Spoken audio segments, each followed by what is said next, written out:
கர்த்தர் கிறிஸ்துவாக்கிற மத்தேயு 5ஆம் அதிகாரம் 1-17 வரை.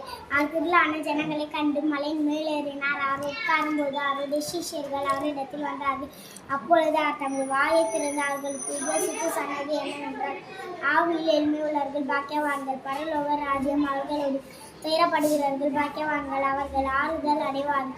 சாந்த குணம் உள்ளவர்கள் பாக்கியவான்கள், அவர்கள் பூமியை சுதந்தரித்துக் கொள்ளுவார்கள். நீதி நிமித்தம் பசி தியாகம் உள்ளவர்கள் பாக்கியவான்கள், அவர்கள் திருப்தி அடைவார்கள். இரக்கம் உள்ளவர்கள் பாக்கியவான்கள், அவர்கள் இரக்கம் பெறுவார்கள்.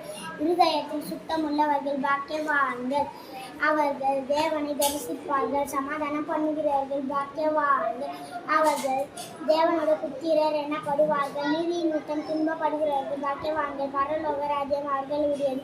என் நிமித்தம் உங்களை நிந்தித்து துன்பப்படுத்தி பல விதத்திலான மொழிகளை உங்கள் பேரில் பொய்யா சொல்லுகிறபடியே நீங்கள் பாக்கியவானாய் இருப்பீர்கள். சந்தோஷப்பட்டு களிப்பீர்கள், பரலோகத்தில் உங்கள் பலன் மிகுதியாயிருக்கும். உங்களுக்கு முன்னே தீர்க்கதரிசிகள் அப்படியே துன்பப்பட்டினீர்களே. நீங்கள் பூமிக்கு ஒப்பாயிருக்கிறீர்கள். ஒப்பானது சாராமல் போனால் எதினால் சாரமாக்கப்படும்.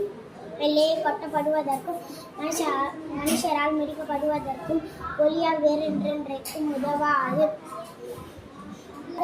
வெளிச்சமாயிருக்கிறீர்கள்.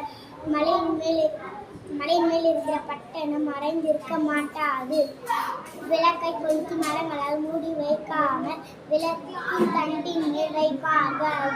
அப்பொழுது அது வீட்டில் உள்ள யாருக்கும் வெளிச்சமாயிருக்கும். மனுஷர் உங்கள் நற்கிரைகளை கண்டு பரலோகத்தில் இருக்கிற உங்கள் பிதாக்களை மகிமைப்படுத்தும்படி உங்கள் வெளிச்சம் அவர்களுக்கு முன்பாக பிரவேசிக்க கடவது. நியாய பிரமாணத்தினாலும்